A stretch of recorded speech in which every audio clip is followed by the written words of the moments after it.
I had some great reads for Q2 of this year. Hey book besties, welcome back to my channel. Today, I'm going to be rounding up my top 10 reads from Q2 of this year. I can't believe we're already halfway through 2026. That's so wild to me. But now we get to go over all of my top reads that I had from April to June. And there are some good ones in here. Before we dive in, make sure you hit that subscribe button and stick around for more book content. I love sharing reading roundups like this one, book recommendations, book reviews, unboxing videos, just all the fun bookish things, so make sure you're following along. I really had such a great time reading this last quarter. I feel like I've really gotten into a groove with my reading where I am picking up books that I know I'm going to enjoy, and while I'm not enjoying every book I read, I have a lot that are just so fantastic. So now we're going to round up my top 10 reads from the second quarter, and I'm gonna start at 10 and go all the way up to 1 and do a little chat in between for you to hopefully add them to your TBR because I highly recommend these books. And I will say that all of these books I did rate 5 stars, which is great. I feel like I've been rating a lot of books 5 stars lately, but I'm just really enjoying my reading. So what can I say? In the number 10 spot is One in Four. This is a thriller book by Lucinda Berry, and I'll be honest, I had heard mixed reviews about this book, so I wasn't sure how I was gonna feel going into it, especially because this has a reality show type of theme to it, which isn't really my favorite, but this blew me away. And I will say the reality show aspect to it, it wasn't too deep into the story, we weren't actually involved very deeply in the reality show parts of this book happening. So I really did grip myself into this story. It was so good. I couldn't have stopped turning the pages. The twists were wild. I loved it so much. In the number 9 spot is The Unselected Journals of Emma M. Lyon, Volume 3. This one is my favorite in the series so far.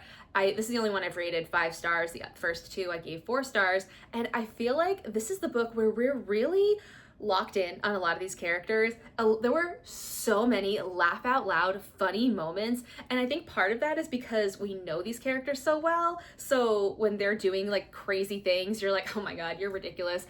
I just loved it so much. I haven't picked up the 4th one yet, and I really need to because I'm starting to miss these characters. I just love this series so much. In the number 8 spot is Last First Kiss. This was part of my Pride Month reads in June, and I loved it so much. I love these characters. I listened to the audio of this one, which was so well done. I feel like this book really blended a lot of the humor and also real life experiences that we go through, hard things we go through. It was fantastic. Next, to continue kind of books that I read in Pride Month, is Delilah Green Doesn't Care. So this is the number 7 spot. I loved this story so much. This book sat on my shelf for a very long time, and I'm so glad I finally picked it up because it was so good. And this is actually a first in a series, and I just never really thought about picking up the rest of the series. I kind of wanted to read this one first, and I was maybe 15% through and knew I had to have the rest of it and ordered the next 2 books, and yeah, it's phenomenal. In the number 6 spot is The Daisy Chain Flower Shop. This is book 6 in the Dream Harbor series, and sort of similar to 1 in 4, I really kind of went to this with lower expectations. I hadn't really heard a whole lot about it online, and the characters in this one, it's book 6, but we only just met them very briefly in the last book, so I wasn't chomping at the bit to get to their story because I just didn't know them enough. They blew me away. I loved their relationship so much. I loved the characters so much. It was so cute and cozy. I just love this series. It's so freaking good. In the number 5 spot is Wild and Wrangled. This is book 4, the last book in the Rebel Blue Ranch series, and this whole series was a 5-star. Every book was a 5-star read for me, but this one was my favorite. This one is a second chance romance, which is one of my favorite tropes, and they tease that these two are going to be a book in book 2, and when I heard that, I was like, oh yes, I am very excited, and this totally lived up to the hype for me. It was absolutely incredible. I love their relationship. The second chance romance was done so well. Oh, I couldn't get enough. That is a lot of romance reads in a row. But next, in the number 4 spot, I have a thriller. Scary Movie Night. Now this book is not out yet. It comes out this month in July, so you need to add it to your TBR. Let me see what the date is. It's, let's see, oh, the 14th. So it's coming up soon. You need to add this to your TBR. It is such a fantastic thriller read with like some horror elements to it, but not like in a scary way. This is about a group of friends who come together to celebrate a birthday party, and the theme is like horror movies. So everybody dresses as like a character from a horror movie, and it's got so many Easter eggs from horror movies. It was so good, and the twists in here were wild. I love it so much. Miranda Smith is one of my favorite thriller authors, and I was so honored to get this arc. It was so good. Now for the top 3. In the number 3 spot is Wildcard. This is the 4th book in the Rose Hill series, and it's my favorite in the Rose Hill series. I loved this book so much. And sort of similar like to other books I've said in this list, I was not having high expectations for this one. And in fact, I actually hesitated to pick it up because I was a little nervous. I'd heard like bad reviews about this one and I wasn't sure. And we had met the characters in this one in other books in the series, and I wasn't like, I don't know, I didn't really care for, it's mostly the main male character that we meet, and I didn't really care for him all that much in the other books, so I was like, I don't know about his story. Blew me away. Absolutely blew me away. It was so incredible. I loved the FMC in this one. Probably my favorite FMC, I don't want to say in the whole Elsie Silver universe, but I did really love her. She was so great. She was like a curvy FMC, and like Elsie Silver did such a good job of handling that so well. Like she felt so real and her struggles felt so real without being like all that she was about. It was so good. I absolutely loved it. In the number 2 spot is Bourbon and Secrets. This is book 2 in the Bourbon Boys series, and the like distance between when I read book 1 and when I read book 2 was almost a year. So I needed to pick this one up, and it was phenomenal.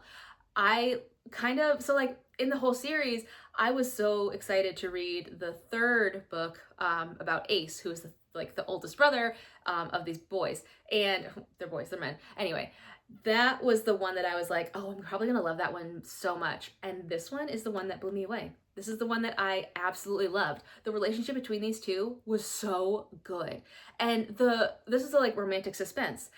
And the suspense was phenomenal. Like sometimes in a romantic suspense, it's more like romance forward or maybe more thriller forward, but this one had a perfect blend of both. And the suspense in it was just, it gave me such good thriller vibes, like in the best way. Sometimes a like romantic suspense can feel a little bit like a mystery more than a thriller, if that makes sense. But this one, thriller all the way, which is very much my love language, and I loved it. And last, for my favorite book in the 2nd quarter of this year, Summer's Never Over. I could not get enough of this book. This is a thriller set on a camp with a lake, and there's a mystery in the past that they're trying to figure out in the present, and it was so good. The twists totally blew my mind. I loved it so much. The like camp lake setting is like one of my favorite thriller, I don't know, settings or tropes, whatever you want to call it, and I ate it up. I could not get enough of this book. It was so good. So there you have it, my top 10 reads for Q2 of this year so far. I love doing these videos, and I love like rounding up my reads. Something that I've been doing this year is, which I kind of did this last year, but later in the year, I have been keeping track of my top reads.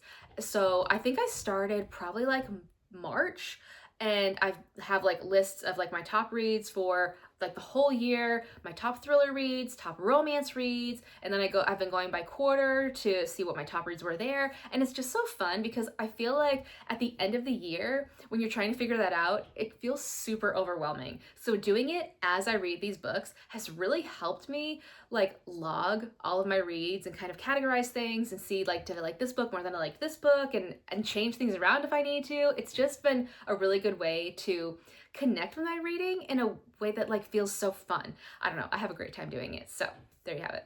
In the comments, let me know what your top reads were for the 2nd quarter of this year. Thanks for watching, besties. I'll see you next time.